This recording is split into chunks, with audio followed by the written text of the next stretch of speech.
nisokatra androany ny Congrès national ny antoko tiako Madagasikara.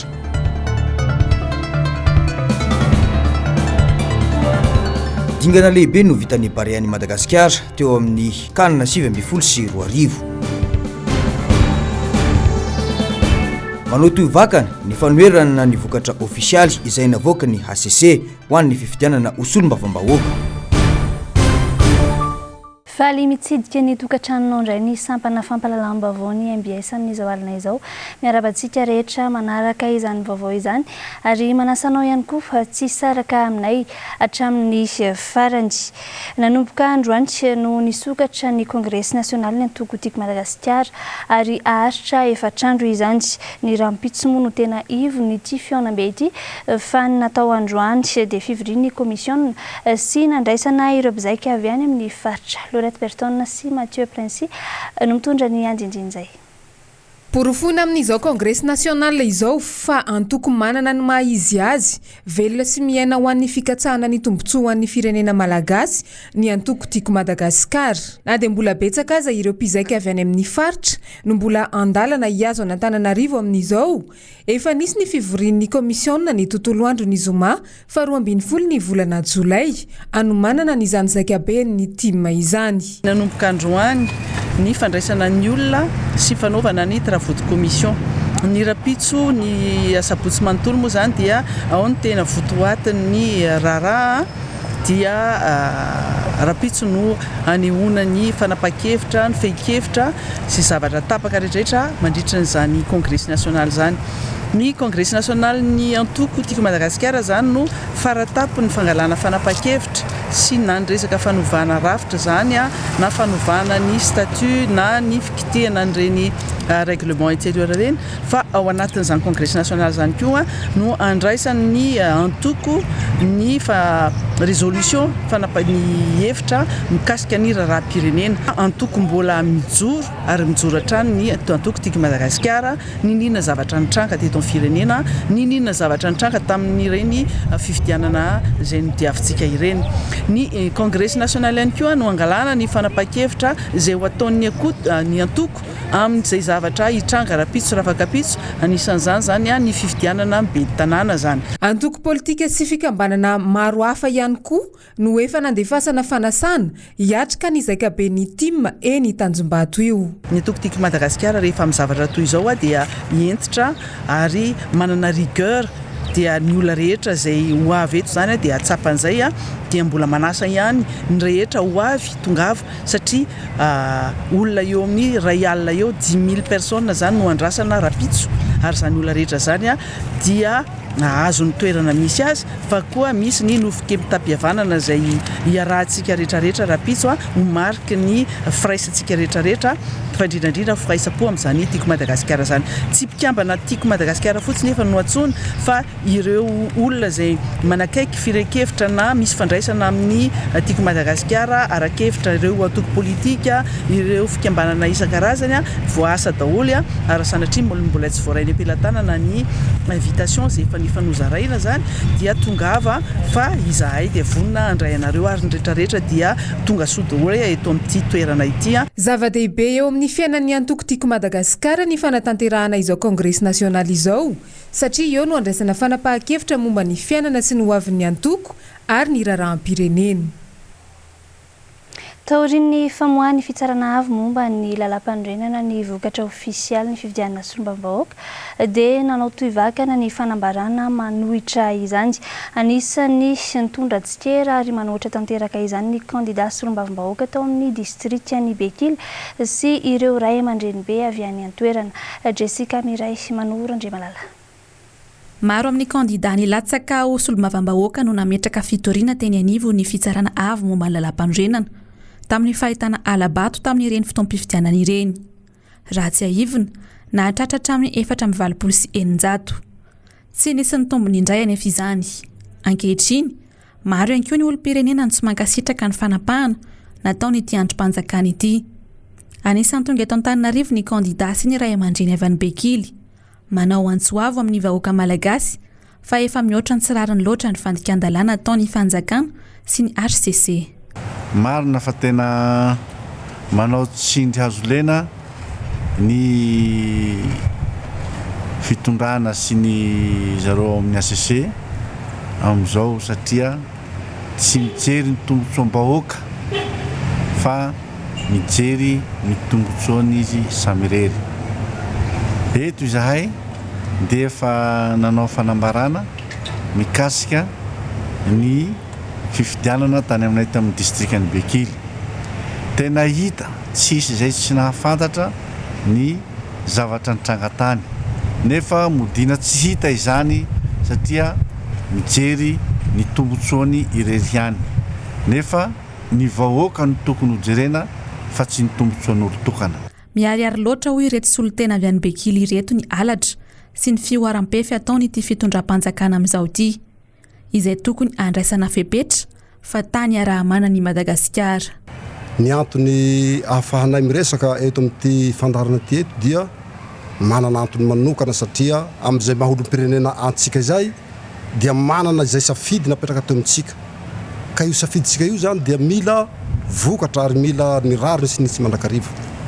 Ka miantso antsika rehetra izay fatao hoe olom-pirenena izay nanana safidy malalaka teo amin'ny fifidianana ka mahatsapa fa misy tsindry hazolena izay apetraky ny ACC sy ny CENI tao amin'izany voka-pifidianana izany dia tokony miangavy re anareo mba hanatrika ny dinidinika izay ivirina ao amin'ny Carleton amin'ny alatsinainy io.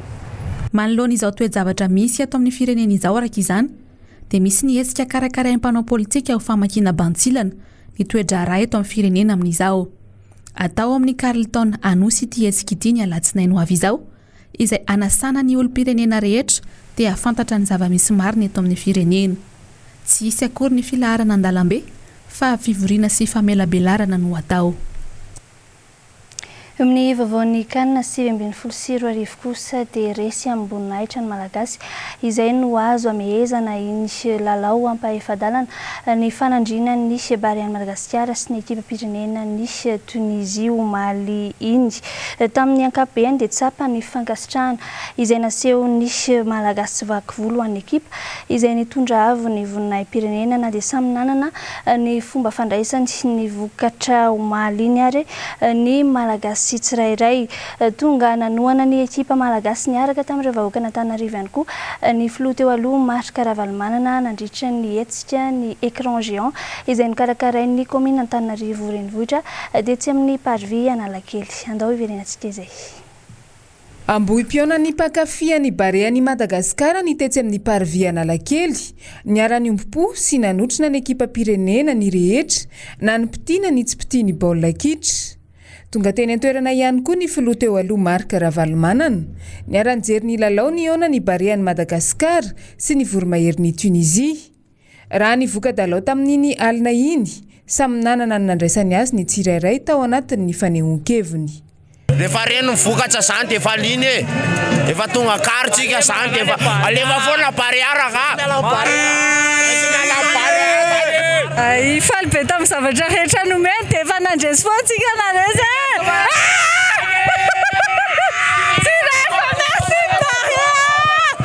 Nafinaritra ka niezaka ihany zareo na dia izany ary fa izay maka zareo foana katrafara tsy dia hitako hoe nisy tsy nety fa le albitre angamba ohatrany tsy dia hita fa hitako ale teo ohatrany somary eritretraka foana dia efa somary aminaraka azy dia asa-kivy daholo ny malagasy fa courage fa zara mba nahita niny quart de finale iny dia efa courage daholo ny malagasy sambany amin'ny fandraisana anjara nefa efa tonga aty amin'ny quart de finale fa fahitako an'izy teo fotsiny zany ohatra nisy fotoana somary nianahana kely tsika teo amin'le voaniditra kely ny deuxième mi-temps dia izay no nahatonga le fahafatesana farany endry dalao amin'ny ankapobeny tsara. Aloha malahelo satria tsy napoiziko hoe ho resy navitinareo matoa navitany reny fa tonga dia bariatra farany io na maresy na tsy maresy amin'ny sisa indray miakatra foana amin'ny sisa raha. Sambany teo amin'ny tantaran'ny fiadiana ny tompon-dakan'ny Afrika teo amin'ny taranja baolina kitra no nisy ekipa vao nandray anjara voalohany dia efa tonga lavitra teo amin'ny dingana. Mikoragna ny Madagasikara izao tontolo izao. manome fanantenana ny malagasy jiaby ny ekipa ny Barea ny Madagasikara. Tsy ny lafiny fanatanjahantena ihany no enikaja fa ny sehatry ny fizahantany ihany koa. Tsara ny manamarika fa efa misy sahady ny fiomanana ho amin'ny kanina 2024. Ho tanterahana amin'ny Vaovao Mbs ny volana Jolay izao, ny atsapaka andrafitra ny vondrona isy ireo firenena hiatrika ny dingana savaran'ando sahady. Tsy andray anjara amin'izany moa i Madagasikara fa avy hatrany dia any amin'ny dingan'ny fifantsanana. Fatahorin'ny fahavitany ny lalao ny fanandrina ny Barea ny Madagasikara sy ny voromahery ny Tunisia omahaliny dia mahatedera tanteraka ny fihetsik'ireo ekipa pirenena malagasy. Teo ihany koa moa izany ny afatra avy amin'ny mpilalao tao amin'ny tambazotra tserasera. Jessica Miray no mitondra ny andindin'izay. Samba ny teo amin'ny tantaram-pirenena malagasy no nandray anjara tamin'ny lalao fiadiana ny amboary eto Afrika eo amin'ny taranja baolina kitra ny ekipam-pirenena dia ny Barea ny Madagasikara. Tsy nampozina trano ny lalao niseho fa na dia ekipa vao misandratra aza ny Barea dia nisongadina trano teo amin'ny lalao izay nataony na teo amin'ny vondrona nisy azy. Niaona tamin'ny Aigle de Carthage ny Tunisie ny Barea ny Madagasikara ho malialina teo amin'ny dingany ampaefadalana. Resy teo amin'ny isa 3-0 ny Barea. Ny nahavarina nefa dia ny fihetsika ireto mahery fony malagasy ireto taorian'ny lalao. Toy izao hitantsika amin'ny sary izao no nataony ireto ekipa pirenetsika ireto. Nankahery ny mpanohana azy ireo izay tonga tao amin'ny kianja ny Alasalama tao Lokiara Egypte. Nampiatsipo ihany koa ny afatra fohy izay nataony mpilalao sasantsasany tao amin'ny tambazotra tserasera. Anisan'izany ny mpanazatra ny ekipa Nicolas Dupuis. Mankasitraka tamin'ny fanohananareo tsirairay avy. Voatahiry ao am-ponina nataonareo, sitraka indrindra ny anome mihoatra, misaotra. Andrea Carolus, efa niezaka fahiny ny vokatra, miala tsiny, tiako ianareo, misaotra betsaka, faly aho fa malagasy. Melvin Adrien, resy izahay kanefa tianareo, mifona ry malagasy, malagasy mandrakizay. Lalaina nomenjana ary na ibolida, faly aho fa malagasy. Tena niezaka izahay, saingy tsy tanteraka izany, miala tsiny, misaotra tamin'ny zavatra rehetra, tiako ianareo. Taorian'ny lalao ihany koa moa dia maro be ny sary fankasitrahana avy amin'ny malagasy ho an'ireto ekipantsika ireto. Marika izao fa nahavita nampirainy malagasy tokoa ny Barea. Tsy nanara-pitso eny amin'ny seranam-piaramanidiny vato moa amin'ny 3 ora latsakafefany ireto mahery fony malagasy ireto. Lafim-baovao hafa kosa indray toerana isan'ny anjakan'ny tsy fandriam-pahalemana tato ato ny distrikta Navaradrano iny etsy ankilany nefa mitombo ihany koa ny isan'ireo mponina noho ny fisian'ny fifindra-monina maro tafiditra ao anatin'izany ny KAOMININA ALASORA. Niara-ny entana araka izany ny vahoaka izay notary ny lefitry ny ben'ny tanàna niaraka tamin'ireo mpandraharaha vitsivitsy mba hitady vahaolana analefahana ity tsy fandriam-pahalemana ity dia ny nananganana ny Brown komisaria vaovao. Aratsika ny andindin'izay teo amin'ny sariny Manora Andriamalala. Mandry tsy lavy amin'izao ny ankamaroan'ny mponina ao anatin'ny distrikta Navaradrano no nifirongatry ny tsy fandriam-pahalemana. Isan'izany ireo mponina ao Alasora. Ity KAOMININA ity izay efa manomboka be mpanajary ary lasa itoeran'ireo mpifindra-monina marobe. Ho fitsinjovana sy ho fiarovana azy ireo araka izany dia natsangana ny Brown komisaria vaovao mba hanampy ireo mpitandro filaminana amin'ny fanafainganana ny asany hiarovana ny vahoaka sy ny fananany. Ny fahafantarantsika azy moa dehibe zany izy io. Misy ny sanatria von'olona, misy ny halatra, misy ny famakina-trano, misy ihany koa reny accident reny izay hitantsika fa mibypassy eto dia matetika misy dia heverina fa mba haingana kokoa ny intervention ataon'ny polisy zany ny fametrahana an'ity commissariat de police eto amin'ny bypass Alasora. Tsy niandrasana ny fandraisana ndraikitry ny fitondram-panjakana izao tetika sa izao fa fiara mientan'ny vahoaka izay notarian'ny lefitry ny ben'ny tanàna. Zava-dehibe ary fitaratra ho an'ny KAOMININA sasany eto amin'ny distrikta Navaradrano izany. Dia raha malala ny tsy fandriam-pahalemana indrindra eto amin'ity distrikta Navaradrano ity.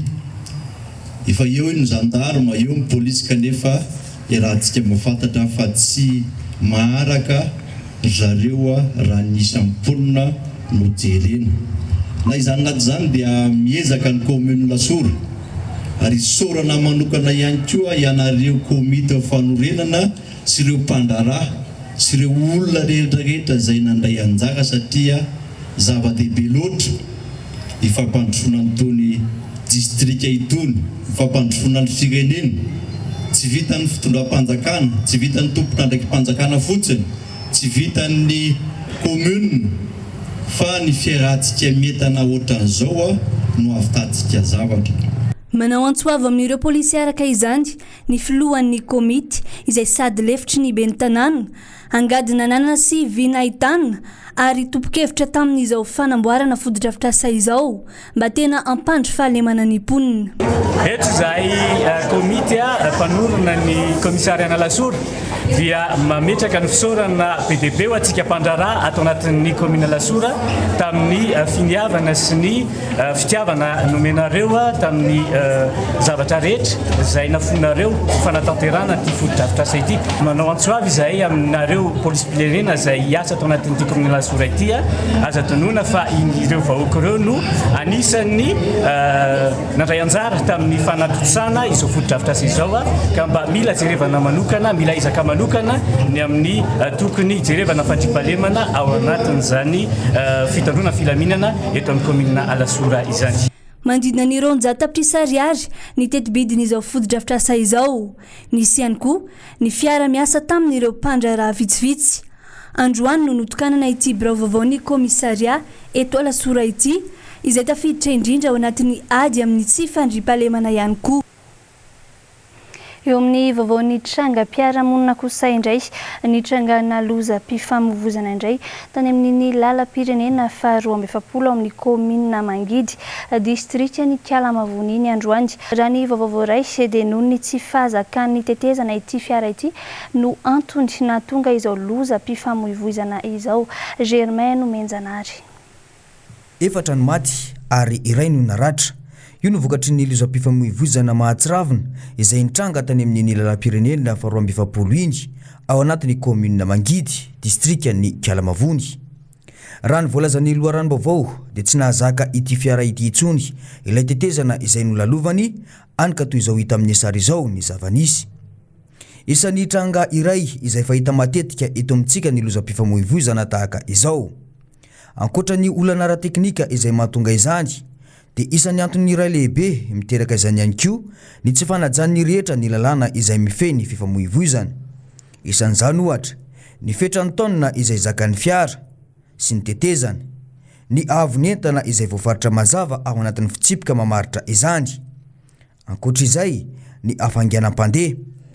Raha nita tokoa mantsy dia misy ireo mpitandro filaminana izay miasa sy manao ny fisavana any amin'ny ireny lalam-pirenena ireny. Saingy dia mbola betsaka no toerana izay ahitana lozam-pifamoivozana ihany amin'ny ireo toerana ireo. Tokony anaraka ny fitsipika sy ny lalàna mamaritra izany araka izany ny tsirairay mba ahafahana miala amin'ny ity lozam-pifamoivozana izay mateti-piseho eto amintsika ity. Ny mahery tsy moa tsy ho ela velona hoy ny fomba fitenenany.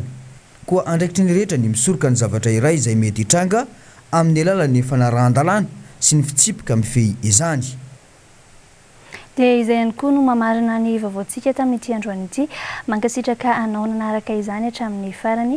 Manome fotoananao ny sampana fampahalalam-baovao ho amin'ny rahampitso indray. Veloma tompoko.